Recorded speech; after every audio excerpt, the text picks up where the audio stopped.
Happy Monday, gang. Bill Sheridan with the Maryland Association of CPAs here to kick off your week with yet another great CPA story for you. We've been interviewing Maryland CPAs near and far in search of the purpose behind the profession, right? The why behind what CPAs do, hoping, quite frankly, to maybe start building a new narrative around the profession. That would be tremendous. And that's really what we're setting out to do. So this week, my guest is Cliff Petenbrink. Cliff now is a senior manager with Myers and Stouffer. He's also one of the MACPA's champions. These are the folks who build awareness about the MACPA and the profession. They foster engagement around the profession, cultivate a sense of community within their own organizations, just kind of spreading the good word about the profession and the association. And Cliff has some great perspectives on the purpose of the profession that I hadn't really stopped to think about too much before, but I wanted to share them with you. The first is this idea of stability, the career stability that being a CPA offers, especially in light of recent chaotic events like the housing crisis of 2008, for example, or the pandemic. There's something really reassuring, right? About knowing that your job is still going to be there when you wake up tomorrow morning. Yeah, pretty valuable, that idea of stability. And Cliff mentions that. He also does a lot of work in his career serving government healthcare agencies. And one of the points he made with in my talk this week is that this is an area in which a large portion of the population is underserved, and being that trusted advisor to his clients in this area, extremely rewarding to him, especially when you consider the work that they do in helping to protect populations that are most at risk. So really interesting stuff there. Cliff and I dealt with some choppy Wi-Fi, just to let you know, going into this conversation. So the video gets a little bit choppy at times, but the audio sounds great, and really that's all that matters, right? So I'm gonna let Cliff take it away from here. Here is Cliff Petenbrink with his CPA story. So I graduated from College Park in 2009. So set the time frame back then, 2008, the housing collapse. Right. I started in Maryland, and this is a story I tell a lot of prospective accounting students. I also thought I wanted to do the finance route. That was the big money, that was exciting. I was going to be on Wall Street. It was my passion growing up. Again, counting wasn't something, it's not in my family. I was the first one to go to college. And so I was like, I'm going to be that big wig on Wall Street. Gotcha. However, setting the stage, one, I quickly realized, being a rural guy, that I don't think big city life was for me. But Mhm. two, I saw the impact of the financial crisis. I have friends going to Lehman Brothers that had graduated the prior year, in which they then collapsed and they were out of a job. And it made me really, and I at that point I was already considering adding a double major of accounting, but it made me weigh kind of where I stood. Did I want that exciting but high end, but also low end possibility career? Or did I want a stable, constantly needed, good times, the bad times, the accountants stay? And it's been a career that I've enjoyed a lot. I've loved, and I think I made the right decision moving out of the finance track and going into the accounting track. I think a lot of people can kind of get caught up and they don't think the money's as great or the lifestyle's as fun. But I mean, it is, but it's just so much more, there's so much more stability. And for someone like me that has a 7 and 8 year old, the stability I can provide my family is extremely tremendous. And it's something that I'm very grateful for. Well, it's huge, yeah, and I mean, that's something that I heard a lot, like years and years ago, talking about the benefits of going into this profession, and the stability was always right up near the top. And I don't know, at some point it got lost in the shuffle, and then that something like that, the meltdown on Wall Street really kind of brought that back to the forefront, that there's really something to that about having a job where it's still going to be there tomorrow when you wake up, right? And and for a young person, I mean, you don't think about that, but I saw it firsthand. I mean, people were losing jobs, didn't have opportunities, but the industry was hiring still. They were taking everyone. And there's been downturns in my 12 plus years in accounting, but never anything significant. I mean, look how we handled through COVID. It's just everyone else in different business aspects. Yeah, I'm not saying there can't be some higher end potential there, but there's significantly lower end potential. And I think a lot of people lose it just how comfortable and how successful you can be being an accountant. And Mhm.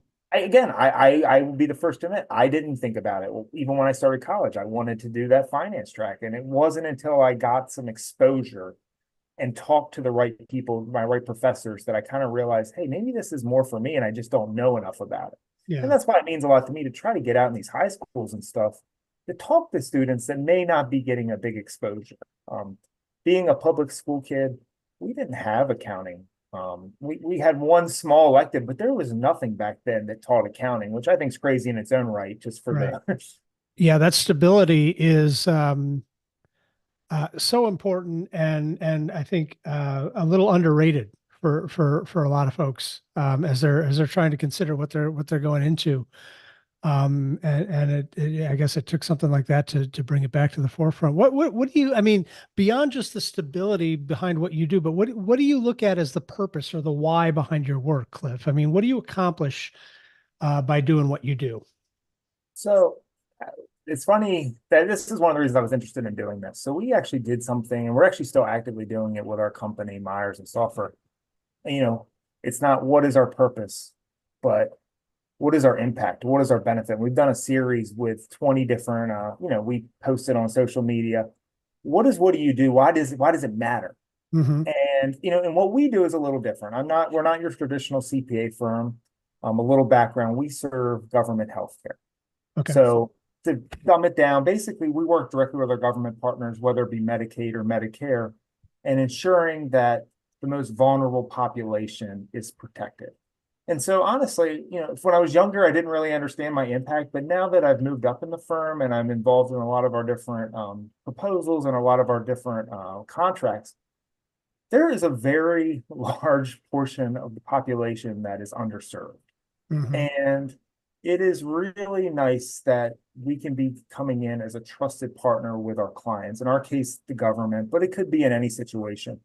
They know that we upheld a standard that is at the top level. We're ethical, but we're also trusted. We also are looking at the best interest of everyone else, and that we can make recommendations, whether it be something through an attestation standard or through a consulting engagement, where we can look at trying to protect the population that's most at risk. And for us, we understand the government's plight that, budgets are often underserved. And so Hmm. how do you best stretch that dollar to make sure that the needy populations get the care they need? And so that's where we kind of come in. We've spent years auditing their cost reports and, making sure that the government hasn't overpaid healthcare providers or vice versa, hasn't underpaid, and, that they're going to have to close up their shops. The last thing you want is a rural hospital having to close their doors because they're not getting paid enough. But at the other side, we've come up, we have a bunch of experience and we can create quality measures and different ways that maybe we can change the payment models and offer new quality initiatives. Hey, if you meet these objectives, you'll get a larger payment. And the whole goal of this is to make sure that certain populations aren't falling through the cracks. So in my specific world, that it means a lot to me that I know that I've had family in the Medicaid program or in the Medicare program, and I want to ensure those programs continue to exist and they continue to be utilized. There's a lot of folks in those populations that don't take advantage of the services that can be provided, or they're not made aware of what they could be utilizing.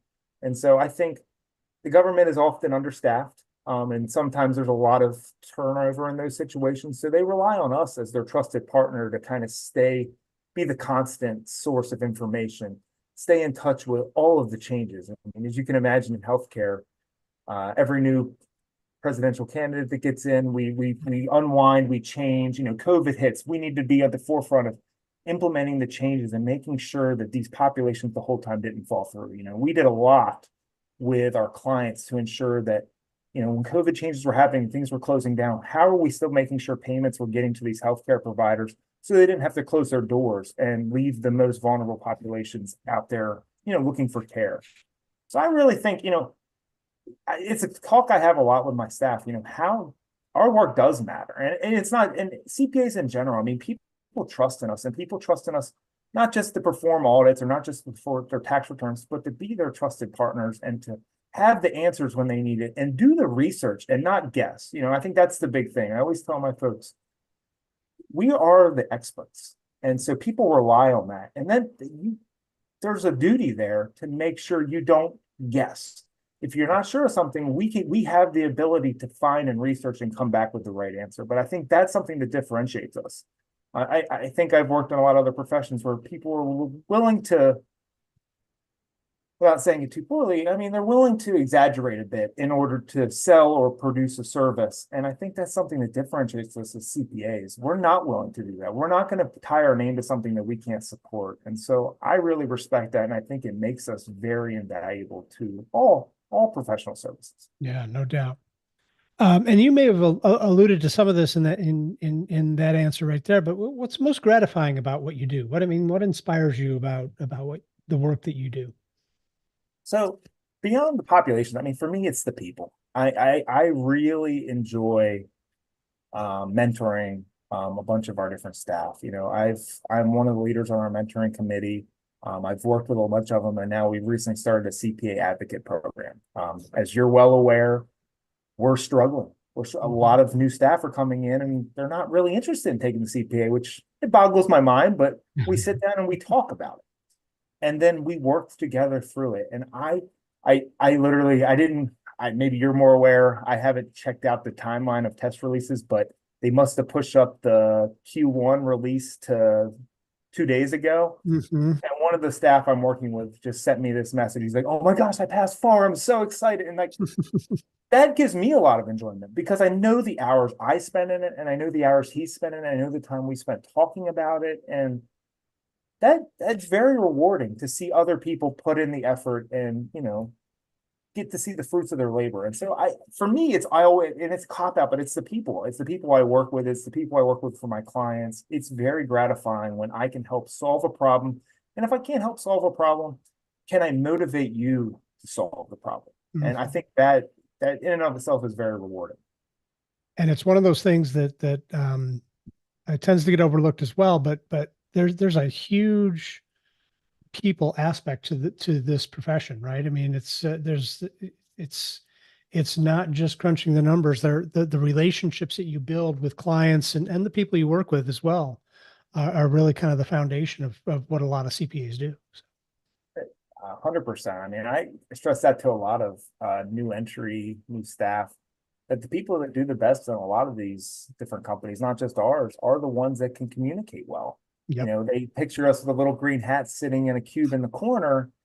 We have some people like that, and they serve a role. But if you can't effectuate your communication and also then describe and bring others up, you're going to be kind of limited. And so I always tell folks, like, this isn't an introverted career. I think, some of my best friends that are in accounting are extremely extroverted, and that's why they do so well. So, I mean, there is a place for introverts here too, but I think everyone should seek to, over time, as they get more comfortable with material, opening up and, sharing that information, because that's how we all get better, is by effectually communicating. Absolutely. So let's say, Cliff, you're sitting, across from a young person, a high school or college student, still kind of struggling to figure out where they fit in or what they want to do. I mean, what would you tell them about accounting and why they might want to consider it? So I would tell them a couple things. I would say, first of all, there's some challenging courses there, but it's a 4-year program with an additional 30 credits. So, you don't have to seek out 6 to 8 years in college. I mean, maybe that's what you want to do, but you don't have to. Mm-hmm. The knowledge you're going to learn through that is going to do more than just traditional accounting. You're going to learn more than just taxes and auditing. You're going to learn skills that provide for you to be pretty much in control of any business that you may encompass. And so I would start with, once you have those skills, you're not subjected to having to go to a CPA firm, a public CPA firm. That's not what you want to do. Would I recommend it for the first few years to get the skill set? Yes, I probably would. But the doors that open from there are voluminous. I mean, I just have so many friends that have left that are now, controllers, CFOs at companies, starting their own gigs. I have a buddy that, you might have other passions. It's not just accounting. I have a buddy that is great with doing stuff with homes. Well, Mhm. now he's created his own business. He flips homes, but he's got the whole business side because he's also a CPA. And so there's a lot of value there that you can take into any passion you may have. But you also might find public accounting very rewarding. I know I do. I find it's steady work. There's extremely fast growth. The pay is much better than anyone may lead you to believe. And that's something I always tell folks. I mean, pay has improved significantly since I started, and the doors there continue to stay open as you move up. Yep. I I often seek to wonder, like, do they think it caps out, in the mid 100s? And it's like, it doesn't. It's going to continue going up. And yes, it might take what you want to put out, and some people might not want that. Some people might not care about the ultra high growth in terms of salary, but the freedom of what other opportunities they could want to achieve. And I think that is extremely important. And it's something I tell people.